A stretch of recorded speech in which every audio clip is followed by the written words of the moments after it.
Magandang araw mga kaibigan. Bigyan natin ngayon ng opinion, reaction itong post ni Attorney Harry Roque.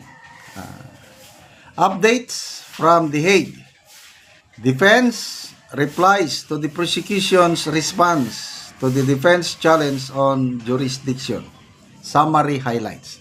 Okay, to me, good news itong highlights na pinost ni Attorney Roque tungkol sa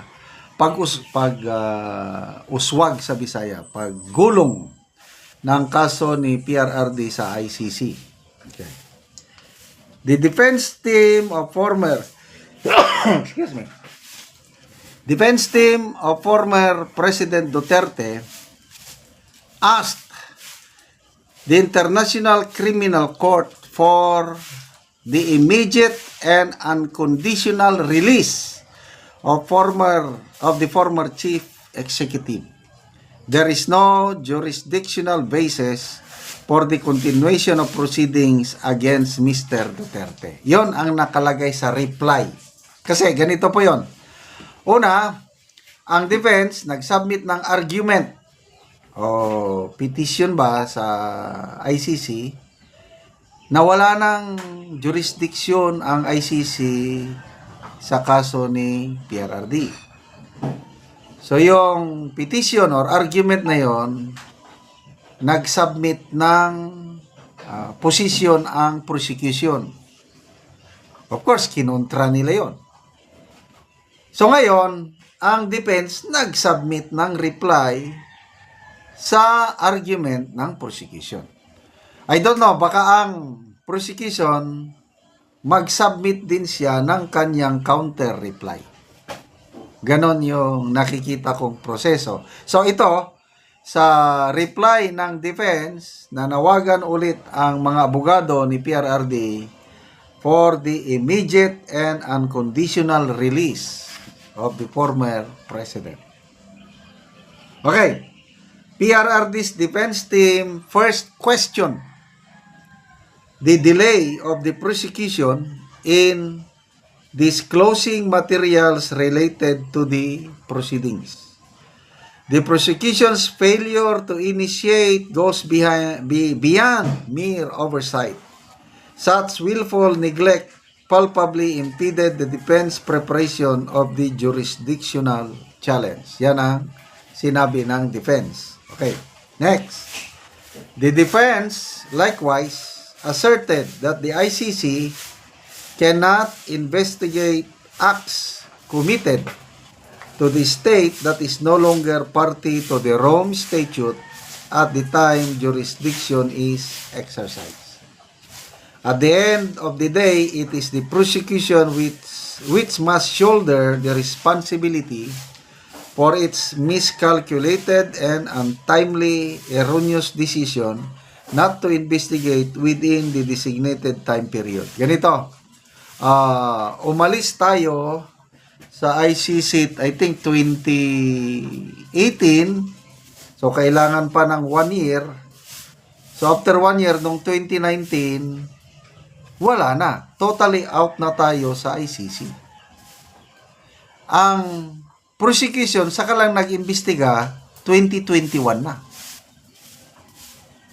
Bakit mo iimbestigahan yung isang state na hindi naman member, hindi nasakop sa ICC? Yun ang argument o contention ng defense. Masyadong, kung ang prosecution sana nag-investigate mula noong 2016, pag-upo ni PRRD hanggang 2019, pwede pa. Kasi hindi pa tayo umalis sa ICC. Bakit 2021 na nung mag-imbestiga sila? Kaya wala nang jurisdiction. Ganun po. Ano pa? Also, the defense rejected arguments invoking the fight against impunity to justify an interpretation of the Rome Statute. Even if combating impunity is deemed by many to be the raison d'etre of the International Criminal Court, the pursuit of accountability over a suspect's right to legal property and due process. Ano daw? Ang ginawa ng prosecution is, fight against impunity. Impunity, ang pagkakaintindi ko, yung willful ba ng isang tao na ginagawa na lang niya ang gusto niya, impunity na parang siya na lang ang bida dyan, kaliwat kanan ng AJK, ganon ang impunity.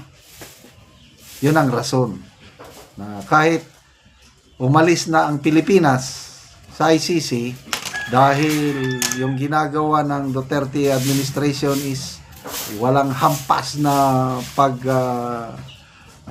pagpaslang, pag-EJK. Kaya, yun, nag-investigate pa rin ang prosecution. Anyway, bahala ng mga judges. The lawyers of the former president underscored that Mr. Duterte has never expressed a desire to shrink accountability. Quoting the statement given by Mr. Duterte upon his assent, "If I committed a sin, prosecute me in the Philippine courts with Filipino judges and I will allow myself to be jailed in my own nation." Yun. Ginamit ng prosecution yung statement ng Pangulo natin na hindi siya umiiwas sa accountability. Sabi ng Pangulo, PRRD, kung may kasalanan ako, usigin nyo ako sa aking bansa at ikulong basta sa aking bansa. So, ibig sabihin, handa si PRRD na harapin ang consequences ng kanyang war on drugs. Kailang, dapat sa kanyang bansa. So, ang tanong, bakit hindi ginawa dito sa Pilipinas? Functioning man ang ating mga korte. Bakit dalhin pa sa ICC na wala namang, hindi naman tayo member sa ICC? Ganun po ang rason. So, sana, pagdasal natin ng mga judges, ma-open up ang kanilang, yung wisdom ba, or na pagbigyan nila ang petition na palabasin na si PRRD dahil wala nang ang jurisdiction ang ICC. Okay? So, magbasa lang ako ng mga few comments. Cecilio Katingob, yes, Duterte never disowned the AJK and be used to say he assumes responsibility. He is willing to face trial in court by a Filipino judge and get jailed in a Philippine jail. Ganun lang yan. Bakit mo dalhin sa banyaga? Nakakaya eh.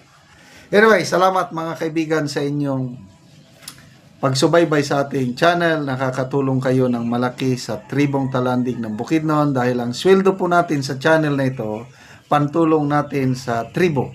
Namimigay tayo ng mga libreng yero at pako para makapagpatayo ng maayos na tahanan ang Tribong Talandig.